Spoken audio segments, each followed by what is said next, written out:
오늘의 주제입니다. 경기 회복 임박 증시 상승 전환이라는 주제로 이야기를 나눠보도록 하죠. 자, 오늘은 C2연구소 이야기꾼 대표 모셨습니다. 네, 대표님 안녕하십니까? 안녕하세요. 네. 지난 2월 출연하시고 나서 시간이 벌써 조금 지났습니다. 그 당시에 이 거꾸로 진행된 공항 프로세스 10가지 이야기를 나눠봤는데 굉장히 좀 디테일한 내용들을 설명을 해 주셨거든요. 어떤 이야기를 해 주셨는지 간단히 좀 돌아보고 달이 바뀌었으니까 바뀐 상황은 좀 없는지까지도 짚어보도록 하겠습니다. 먼저 그때 말씀해 주셨던 내용 간단히 좀 짚어볼까요? 예, 일단 10가지 말씀드리기 전에 일단 예. 상황은 제가 말씀드린 대로 지금 진행이 되고 있어요. 네네네. 비록 이제 미국 증시는 이제 4,000선 고지를 지금 탈환을 하지는 못했지만 코스피도 2,500선을 아직 탈환을 하지 못했지만 네. 지금 무너지지 않고 있는 상황이고 그렇습니다. 대신 유럽, 대만, 중국 증시는 지금 날아가고 있어요. 말도 안 되죠. 정말 네, 쭉쭉 가고 있습니다. 최근에 이번 주에 프랑스 증시까지 역사적 신고가를 기록했죠. 네. 네.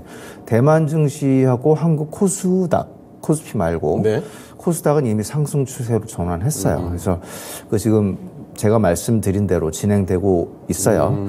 그래서 10가지를 일단 복귀 차원에서 다시 말씀을 드리면 예. 첫 번째가 유가와 인플레이션이 재작년부터 상승하기 시작한 게 네. 작년 중반부터 하락하기 시작했다고 말씀드렸죠. 두 번째 말씀드린 게 경기 둔화였어요. 경기 네. 둔화는 재작년 중반부터 안 좋아지기 시작했죠. 그렇죠. 경기 둔화가 시작됐는데 그거는 불행히 제가 2월에 말씀드릴 때는 아직 진행 중이다라고 말씀을 드렸는데 3월 이번 주에 드디어 반전의 실마리가 보이기 시작했어요. 그거 조금 이따 자세히 한번 설명해 좀 주시죠. 이따 자세히 말씀드리고. 재밌겠네요. 자, 세 번째가 미국 시장 금리 하락이라고 그랬죠. 이것도 예. 재작년에 상승 전환한 게 작년 10월에 하락 전환했다. 그다음에 네 번째가 달러죠. 미국 달러가 재작년 중반에 역시 강세로 진행되던 게 작년 10월부터 하락으로 전환된 거죠. 그다음에 다섯 번째가 비트코인. 역시 예. 재작년에 대시세를 마감하고 하락으로 진행됐는데 올해 1월에 상승 전환했다고 말씀드렸어요. 예. 여섯 번째가 중국 부동산 규제와 빅테크 규제 역시 재작년에 했던 거예요. 네. 이게 지금 작년 4분기부터 중국 당국이 풀고 있어요.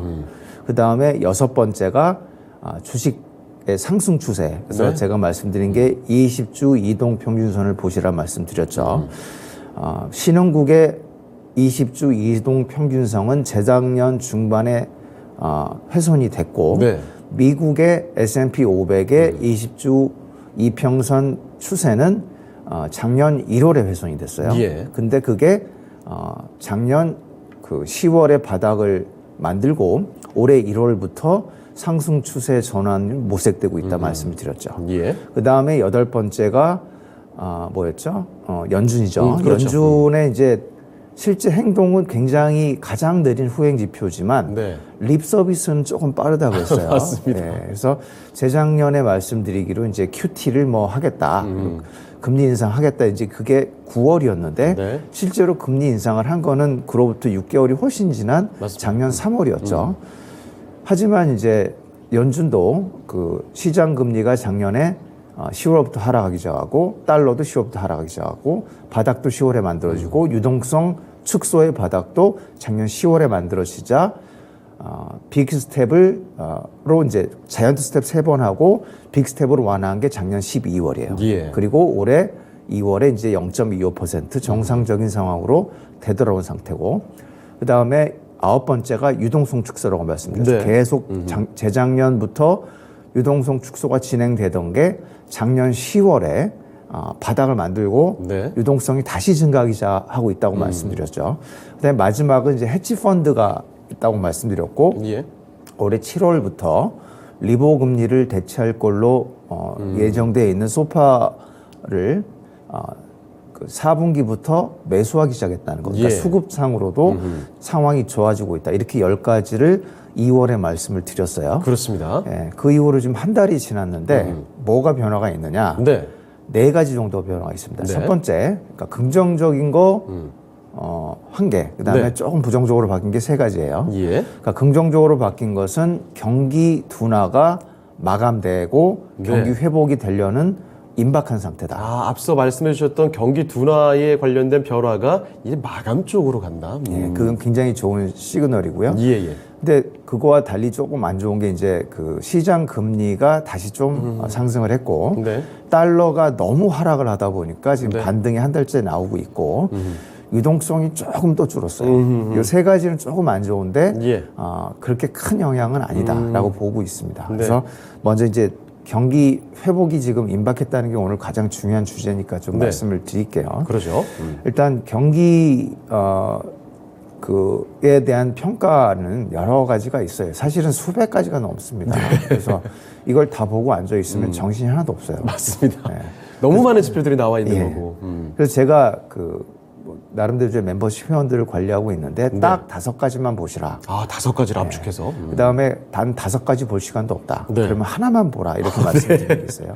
하나가 뭐냐면 ISM 제조업 지표예요. 제조업 지표. 나는 시간이 없어서 경기 판단할 시간이 없다 그러면 ISM 제조업 지표만 보면 돼요. 그 다음에 그래도 나는 조금 시간이 있어서 4개까지는 더 볼 수 있다 그러면 이제 산업 생산, OECD 경기 선행 지수, 그 다음에 GDP 성장률, 그 다음에 한국 수출 이렇게 5가지를 이제 앞글자를 따서 제가 제오지 산수라고 얘기를 아, 네. 마치 이제 학창 시절 때 공부하는 기분인데요. 1타 강사. 1타 강사. 제오지 산수면 이제 예. 제조업 지수, OECD 경기 선행 지수, 예. 산업 생산, G는 GDP 성장률, 예. 그 다음에 수는 한국 수출이 되니까요. 아, 네. 제오지 근데 산수. 지금 2월에 네. 미국 제조업 지표가 드디어 상승 반전을 드디어 오랜만에. 15개월 만입니다. 굉장히 오랜만이군요. 15개월 만이고 물론 주간에 예. 약간씩 반등은 있었지만 15개월 만에 반등을 한 거고요. 지금 보통 소공황이 되면 제조업 지수 47 정도가 그 반등 포인트가 돼요. 물론 중공황이 되면 그 이하로 떨어지기도 하는데 이번은 중공황감이 아니라고 여러 번 말씀드렸죠. 그렇습니다. 2011년, 2015년, 2018년 그 소공황 때 항상 그 바텀 라인으로 락 바텀으로 작용했던 미국 제조업 지수의 바텀 라인이 47이었는데 예. 이번에 2월에 47.7을 기록하면서 저기 딱 47이에요. 15개월 만에 반등을 했어요. 예. 근데 사실은 이제 제조업 지표만 해도 수십 가지가 돼요. 그렇죠. 예. 제가 이것만 말씀드리는 이유는 그 ISM 제조업 지표가 역사가 100년이 된 네. 1940년대부터 100년이 아니고 80년 정도 되고 100년 된 게 1920년대부터 진행된 산업 생산. 네. 이렇게 100년, 80년 요 정도는 돼줘야 시장에서 린디 효과로 인해서 네. 충분히 검증됐다고 볼 수가 있는 거거든요. 근데 이제 연준도 사실은 그 굉장히 그 제조업 지표를 많이 발표를 해요. 뉴욕 예. 연준도 발표하고 필라델피아 연준도 발표하고 다 발표해요. 그 다음에 ISM과 비슷한 그 기관이 과거에 마켓 IHS라는 기관이 네네네. 있었죠. 그 최근에 S&P가 인수를 해서 지금은 S&P 글로벌 지수라고 얘기를 하고 있어요. 요거는 이제 ISM 다음으로 중요한데 이미 작년 4분기에 상승 반전을 했어요. 아, 올해가 아니라 이미. 예. 근데 이제 제가 요거는 공식적인 지표가 아니기 때문에 상황 좋아지고 있어 정도만 간단히 본 거고. 체크하고 넘어가는 예. 정도. 근데 결국 2월에 네. 공식적인 ISM 제조업 지표까지 상승 반전을 했다. 요거 한 번만 보면 사실은 그렇게 속단을 할 수가 없죠. 네. 한 번 잠깐 반등했다 또 떨어질 수도 있으니까. 하지만 지금 작년 4분기부터 다 반등하고 있어요. 네. 네, 그래서 굉장히 시그널이 지금 좋은 상태다. 일반적으로 경기는 여러 가지 요인에 의해서 이제 결정이 되죠. 소비 지표도 있겠지만 부동산 지표도 있고 기업 실적에 의해서 그 결정이 되기도 하고 그렇죠. 연준의 금리에 의해서도 결정이 되는 거예요. 연준 금리는 이미 작년 12월에 빅 스텝으로 완화하고 지금 올해 초에 또 0.25 스텝으로 완화를 하기 시작했어요. 그죠? 그 다음에 기업 실적도 마찬가지예요. 기업 실적은 지금 2분기 말부터 EPS가 회복될 조짐을 보이고 있어요. 예. 그 다음에 부동산도 작년 중반부터 내내 하락하던 게 지금 1분기에 회복하려는 모습을 보이고 있어요. 그래서 지금 ISM 제조업 지표의 상승 반전은 상당히 논리적 근거가 있다고 볼 수가 있는 거예요. 예. 네. 그래서 여기서 한 가지만 더 말씀을 드리면, 그러니까 기업 실적이 굉장히 그 지금 중공황이 아니라는 중요한 지표 중에 하나라고 말씀을 드렸죠. 네. 왜냐하면 주가와 실적은 시간차 개념이 있다고 말씀을 드렸어요.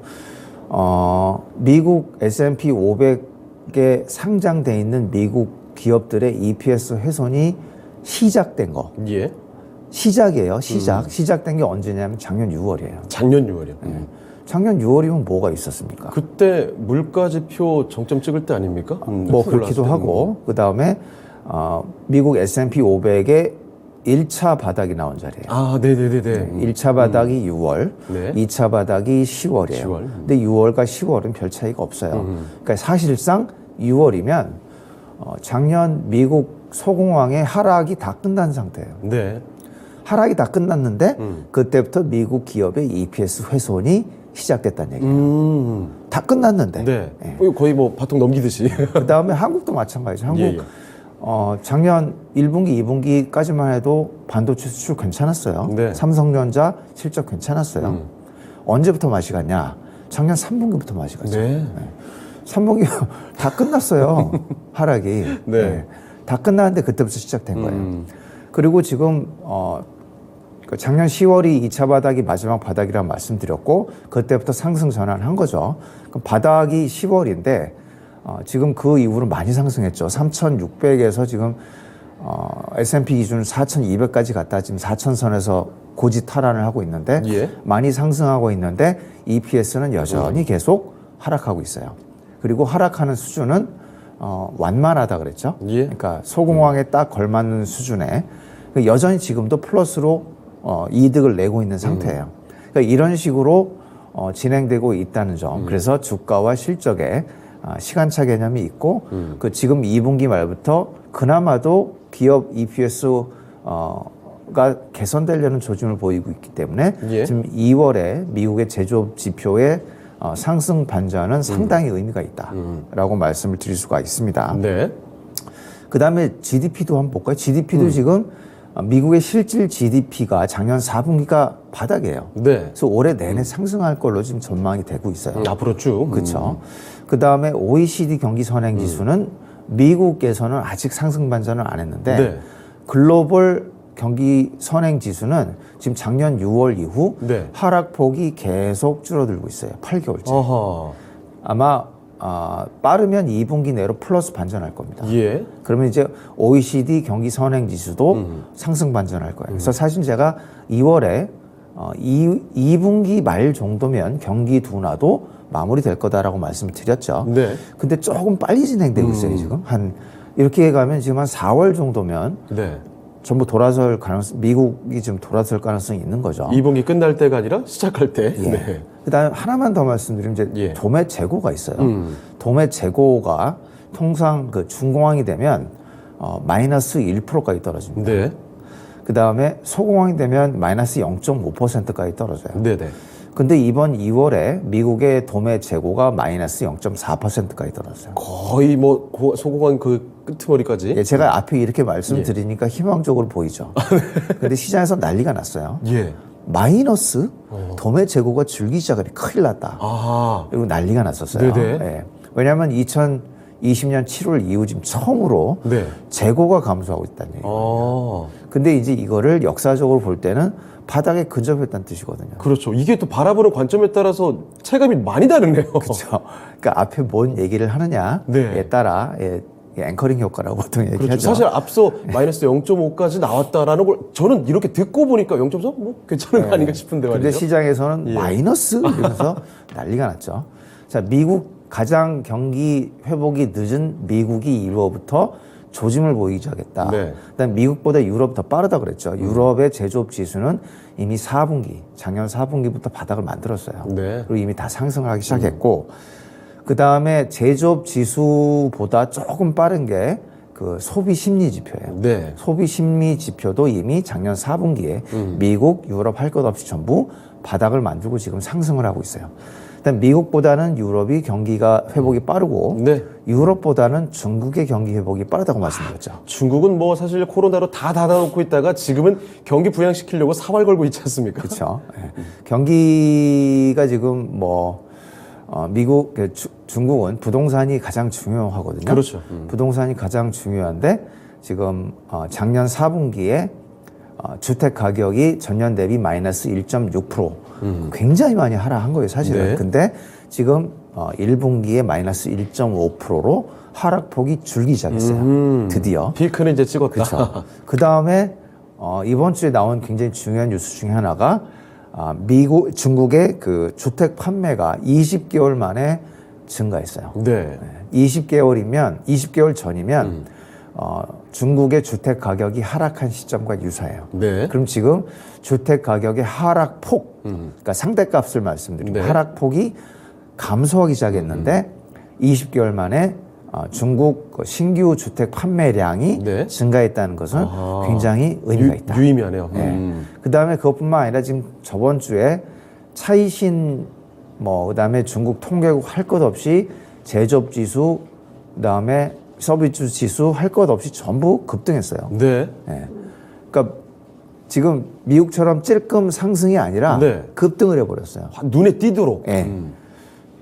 특히 차이신보다 NBS가 뭐냐면 이제 내셔널 뷰로 오브 스태티스틱스라고 보통 중국 통계국이라고 네네. 얘기하죠. 그러니까 차이신 제조업 지수보다 중국 통계국, 중국 그 제조업 지수가 더 급등했어요. 네. 그 이유는 뭐냐면 중국 통계국은 국영 기업만 조사를 해요. 네. 차이신은 국영 기업, 민간 기업 다 조사를 하는데. 근데 최근에 이제 그런 게 있었죠. 국진민태? 네. 네, 그래서 그러니까 그동안 민간 기업이 끌어올렸으니 이제는 뒤로 후퇴를 하시고 네. 국영 기업이 올라오시겠다. 아하. 이런 뜻이에요. 그래서 이게 지금 MBS의 제조업 지표가 더 급등한 게 바로 이 국진민태가 그대로 반영됐다고 볼 수가 네. 있는 거예요. 그다음에 이제 기준금리도 지금 더 이상 작년 그 3분기 이후로 더 이상 인하하고 있지 않고 네. 중요한 거는 중국의 시장 금리가 상승하기 시작했어요. 사실은 작년 4분기부터 상승하기 시작했고, 네. 이거 중국 경기를 바로 그 반영하는 바로미터이거든요. 근데 여기까지는 지금 비슷해요. 네. 왜냐하면 중국 경기가 회복하는 건 작년 2월에도 말씀드린 상황이기 때문에 네네. 이제 한 가지 조금 우려가 되는 거는 이번 뭐죠? 주 양회가 발표되면서 그렇습니다. 5% 안팎으로 지금 경제 성장률이 올해 그거밖에 안 될 거다. 네. 라고 얘기한 게 조금 부담은 됩니다. 지난번에 너무 예상보다 크게 못 미쳤던 게 그게 발목을 잡았을까요? 일단은 제가 볼 때는 지금 중국의 부채가 너무 과도해요. 그것 때문에 약간 지금 중국 당국이 꼬리를 내린 게 아니냐. 자신감 있게 할 수 있는 상황이 아니군요, 네, 지금. 왜냐하면 작년에 중국의 재정 수지가 9조 위안인데 역대 최대예요. 네. 그다음에 작년에 GDP 대비 정부 부채가 역대 처음으로 50%를 넘어섰어요. 그나마 정부 부채하고 가계 부채는 이제 중국이 낮은 편이에요. 네. 중국의 문제는 이제 기업 부채죠. 그래서 지금 중국 GDP 대비 정부 부채는 50%인데 그것도 역대 처음으로 50% 이상 올라간 건데 네. 지방 정부의 부채를 포함하면 100%가 넘어요. 그 다음에 국영 기업의 부채를 다 포함하면 GDP 대비 240%까지 올라갑니다. 갑작스럽게 많이 올라가네요. 굉장히 위험한 상태예요, 사실은. 지금 그 시진핑과 공산당이 틀어막고 있는 거예요. 네. 틀어막고 있는 상황인데 제가 볼 다음 공황에 뭐 어떤 방식이든 영향을 미칠 겁니다. 이번은 아니고. 예. 하여튼 그런 그 부채 상황 때문에 중국이 지금 부동산 그 경기 부양책도 막 시원하게 작년 4분기엔 했다가 지금 약간 꼬리를 내리고 있는 상황이고 그런 게 5% 안팎의 경제 성장률 선언에 영향을 미치지 않았나 생각이 듭니다. 예. 근데 마지막으로 이제 한국 수출 역시 중요한 지표라고 말씀드렸죠. 맞습니다. 요거는 이제 뒤에서 좀 말씀드릴 건데 요것도 지금 2월에 긍정적인 상황이 포착이 됐다는 걸 말씀드리겠습니다. 알겠습니다.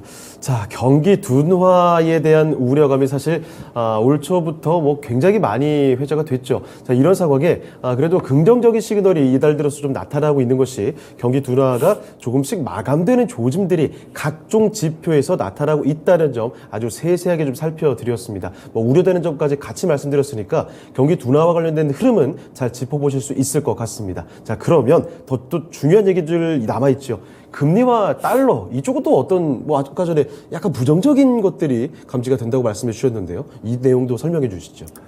일단 그 1월에 그 잘 나갔다 2월에 조금 그랬죠. 네네. 가장 큰 이유가 2월 그 CPI와 PCE가 시장 전망 대비 조금 상승을 했어요. 네. 그래서 디스인플레이션이 무슨 차질이 있는 거 아니냐 이런 우려가 있었어요. 게다가 이번 주에 네.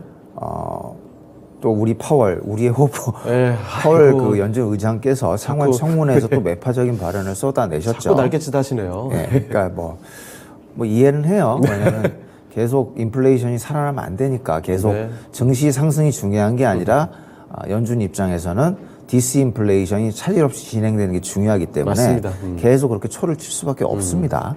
근데 말씀하신 거를 자세히 들어보면 네. 별 얘기가 없어요. 뭐라고 말씀하셨냐면 지표가 계속 안 좋게 나타나면 금리 인상 속도를 다시 올릴 수 있다. 그거 사실 계속했던 말 아닌가요? 하나만한 얘기예요.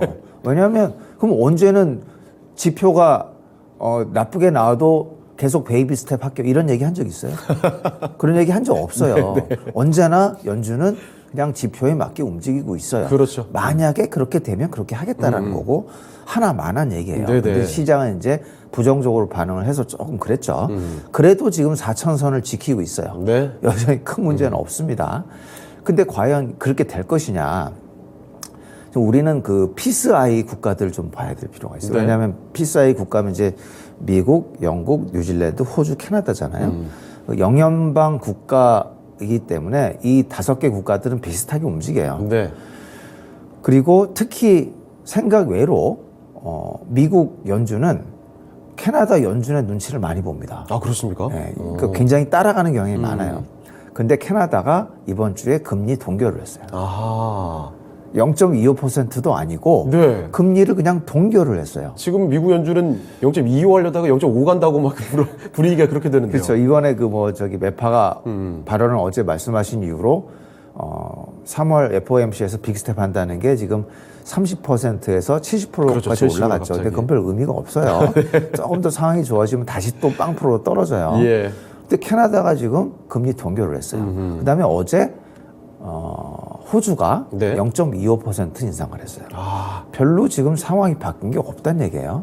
이거 사실 제롬 파월의 그 발언만 자꾸 집중하고 있다가 캐나다 뭐 이런 다른 사례 들으니까 또 색다르네요. 그렇죠. 그다음에 물가를 책임지는 건 연준뿐만 아니에요. 네. 재무부도 책임을 지는데 제넷 옐런 그 재무부 장관께서 저저번 주에 뭐라 그러셨냐면 디스인플레이션은 이러한 디스인플레이션 과정은 직선이 아니다라고 말씀하셨어요. 이 말은 뭐냐면 계단식으로 움직인다는 걸 말씀하셔요. 그러니까 1월에 잠깐 조금 상승한 게 그다지 이례적인 일이 아니다라는 걸 말씀을 하시는 거예요. 왜냐하면 1년 내내 소비가 갑자기 늘어날 수 있는 이벤트들이 계속 발생을 합니다.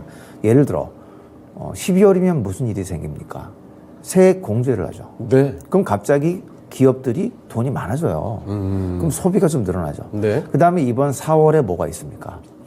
IRA라고 연방국세청에서 환급을 해줘요. 그럼 네. 개인들에게 세금 환급이 되기 때문에 또 돈이 두둑해지죠. 예. 그럼 5월에 조금 더 올라갈 수도 있어요. 이런 이벤트들이 1년에 곳곳에 배치되어 있기 때문에 소비 지표가 순간적으로 올라가는 것은 자연스러운 일이고 물가 역시 디스인플레이션 역시 하락하다가 좀 상승하고 하락하다가 좀 상승하고 이게 정상적인 과정이다라고 말씀을 하시는 거예요. 예. 그래서 지금은 1970년대가 다르기 때문에 그 고용이 굉장히 훼손되거나 경기 침체가 오지 않더라도 디스인플레이션이 얼마든지 진행될 수 있다는 게 제닛 옐런 미국 재무부 장관의 의견이에요. 예. 그래서 뭐 별로 달라진 게 없는데 네. 괜히 뭐 그게 아니냐 저는 생각이 들고 있고 네, 사실 이제 내일 모레 2월 고용 보고서가 있어야 해서 또 초미의 관심사죠. 그렇습니다. 이거에 따라 또 사실 영향을 받을 수는 있지만 뭐 지금 고용이 상당히 지금 강하기 때문에 지금 제니 옐런께서 말씀하신 거하고 비슷하게 가고 있고 네. 조금 고용 훼손이 될 실마리도 있어요. 아, 그렇습니까? 네, 왜냐하면 그 미국에 보면 이제 리크루트 회사들이 있어요. 네네. 제일 큰 회사가 이제 집 리크루터라는 회사가 있어요. 거기서 보면 여기가 지금 그 연준이 집계하는 고용 보고서보다 좀 빠릅니다. 네. 근데 1월과 2월에 그 구인 공고가 줄었다고 발표를 했어요. 아, 그래요? 일자리가 줄고 있다. 특히 기술 업종과 금융 업종에서 줄고 있다. 어떻게 보면 당연하죠. 왜냐하면 그쪽에서 지금 그 대량 해고가 그렇죠. 집중적으로 그렇죠. 나오니까 맞습니다. 그 데이터가 말이 많네 라고 할 수 있는 상황인데 그러면 2월 고용 보고서에 영향을 미칠 수가 있다는 거죠. 왜냐하면 1월과 2월에 이미 네. 구인 공고가 줄었다고 그 얘기를 했기 때문에 그래서 디스인플레이션은 크게 차질 없이 진행되고 있다고 판단하고 있습니다. 예. 그다음에 세 번째는 지금 달러가 조금 반등했죠. 달러. 예. 네. 사실은 지금 작년 10월부터 너무 많이 하라고 그랬어요. 네. 이 정도 반등은 사실 기술적으로도 얼마든지 자연 반등이에요. 당연한 얘기다. 네. 근데 조금 더 올라가면 거기서부터는 네. 왜 이러지라고 얘기는 할 수 있지만 아직까지는 자연 반등이라고 볼 수 있는 상황입니다. 그리고 뭐 굳이 얘기를 하자면 두 개가 원인이죠. 네. 첫 번째는 이제 연준이 약간 그렇게 한 거, 디스인플레이션 우려, 뭐 시장의 우려가 논리적이든 비논리적이든 간에 그게 이제 달러가 반등하는데 빌미를 준 건 사실이에요. 네. 두 번째는 영래포가 조금 증가했어요. 제가 2월에 말씀드릴 때까지만 해도 작년 말에 2.5조 달러까지 치솟았던 영래포 자금이 예. 2조 달러까지 떨어졌다고 말씀드렸죠. 근데 제가 오기 전에 보니까 2.2조 달러까지 올라갔더라고요. 예. 2천억 불이 올라간 거예요. 사실은 영래포가 굉장히 초단기 자금인데 네. 이 QT랑 비교도 안 되게 시장에 영향을 미치고 있어요. 지금 마지막 네 번째인 지금 유동성하고 상관이 있는데 예. 지금 미국 연준이 9조 달러, 거의 8.9조, 그러니까 거의 9조 달러까지 QE4를 진행하면서 유동성을 늘렸죠. 예. 8.9조 달러. 근데 이제 8.4조 달러까지 축소를 했거든요. 지금 작년 말까지. 네. 그러면 얼마 축소한 겁니까? 5천억 불밖에 축소 안 했어요. 언제부터? 그러니까 재작년 중반부터 작년 말까지. 예. 거의 1년 넘게 5천억 불 축소했는데 지금 불과 2개월 만에 영래포 금리가 2천억 불 늘어난 거예요. 네. 그러니까 굉장히 영래포가 연준의 QT보다 훨씬 영향력이 커요. 그러니까 재작년 중반부터 작년 말까지 연준은 QT 한답시고 5천억 불을 줄였는데 예. 반대로 영래포는 2.5조 달러가 늘었어요. 네. 더 짧은 기간에 빨리 늘어난 거죠. 그러니까 유동성 축소가 5배 더 많이 진행된 거예요, 사실은.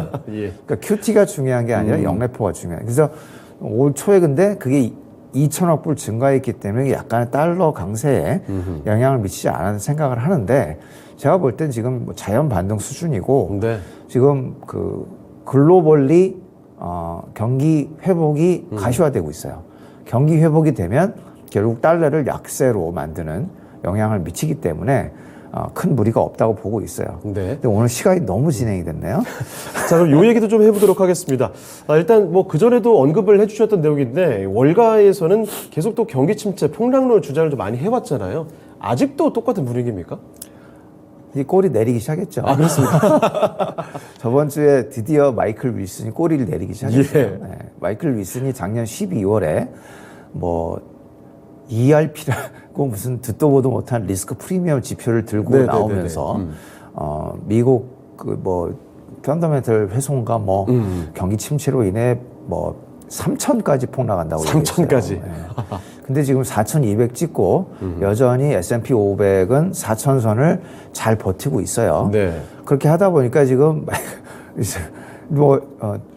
지금까지 지금 12월에 얘기 ERP 어쩌고 얘기하더니 네. 그다음부터는 논리적 근거가 없어요. 얘기한 게 무슨 유리의 성이 깨질 것이다. 예. 연준에 거스르지 마라. 그다음에 2주 전에는 에베레스트 올라가는데 예. 데드존에 진입해서 산소 부족으로 죽을 것이니 내려와라. 딱히 내용은 없고 표현만 어디서 자꾸 가져오네요. 뭔 얘기인지 모르겠어요. 네. 근데 지금 계속 올라가니까 꼬리 내린 거죠. 아하. 그래가지고 지금 그것도 논리적 근거로 얘기한 게 20일 이평선을 지지를 했으니 네. 4,150까지는 그래도 올라갈 거다. 이런 식으로 그러니까 지지선 긋고 저항선 긋고 뭐 이런 걸로 뭐 올라갈 거다 말 거다 이건 거의 뭐 제가 볼 때는 그 실력자는 아니라고 제가 생각이 들고요. 예.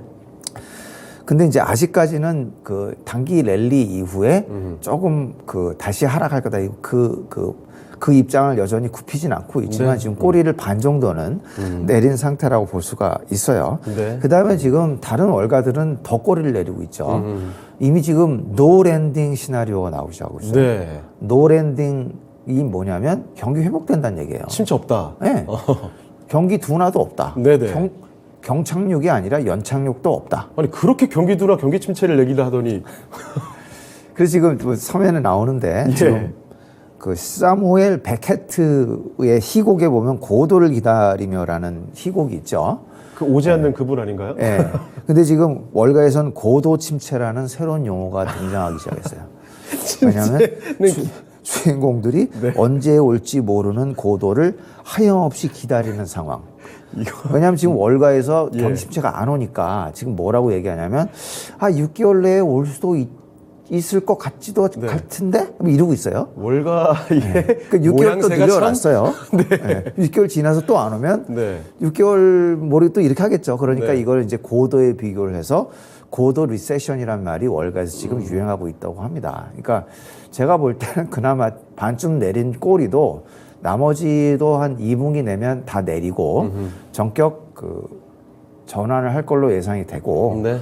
그 전환하는 시점은 아마 본인들의 공매도가 전부 털렸을 때 네. 리커버링 들어오면서 그런 일이 발생될 거라고 생각을 하고 있어요. 왜냐하면 실제로 지금 결과가 보여주고 있기 때문이에요. 지금 프랑스 증시, 영국 증시에 이어 프랑스 증시가 역사적 신고가를 기록을 했어요. 네. 독일 지금 거의 역사적 신고가에 임박해 있는 상태입니다. 예. 그다음 동아시아에서도 일본도 지금 역사적 신고가 거의 다 왔어요. 네.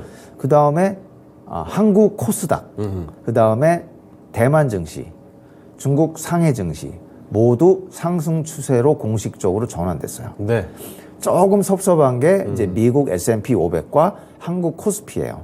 그러니까 한국 코스피 2,500, 그 다음에 미국 S&P 500 4,200 여기를 넘어서야 이제 공식적으로 상승 전환이라고 말씀드릴 수 있는데 예. 거기까지는 못 왔지만 지금 거의 다 왔다고 볼 수 있기 때문에 이미 그 월가의 폭락론은 틀렸다고 얘기할 수 있겠습니다. 네. 그 마지막으로 한 가지만 좀 덧붙여 보겠습니다. 그러면 결국 이제 국내 증시를 바라보는 상승으로 갈까를 궁금해하시는 분들이 많을 텐데 마지막으로 한 말씀 덧붙이고 싶은 이야기 있으실까요? 일단 좀 마지막 주제 할 시간이 없을 것 네네. 같아서 이건 다음 시간에 말씀드리고 이미 예. 코스닥은 이미 끝났어요. 상승 추세로 전환됐고 네네. 코스피도 얼마 안 남은 상태고 예. 지금 1월과 2월에 전 세계 증시 수익률 1위 증시가 어딘 줄 아십니까? 글쎄요. 코스닥이에요. 그래요? 네. 그리고 코스닥이 그런 걸 지금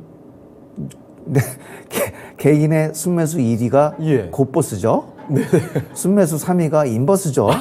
네. 그다음에 그거 외에 나머지 1위부터 10위까지가 전부 무슨 SK텔레콤, KT 뭐 그런 경기 방어주 내지는 CJ, 제일제당 뭐 이런 그 뭐 필수 소비재 이루고 예, 있어요. 예. 지금 근데 이미 눈치채신 분들은 다 눈치채셨겠지만 지금 2차 전지가 과열을 수준을 넘어서 폭등을 하고 있어요. 맞습니다. 그다음 두 번째로 그 SM을 비롯한 스튜어드십 그 군단들이 지금 네. 엄청나게 폭등을 하고 있고 심지어는 그 반도체 소부장들도 네네. 나름대로 지금 이미 상승 추세 전환은 된 거고 네네. 나름 상승을 하고 있어요. 2차 전지만 보면 지금 코스피 한 체감 지수가 한 2,800 정도. 그다음에 반도체 소부장만 보면 코스피 네. 체감 지수가 2,600 정도.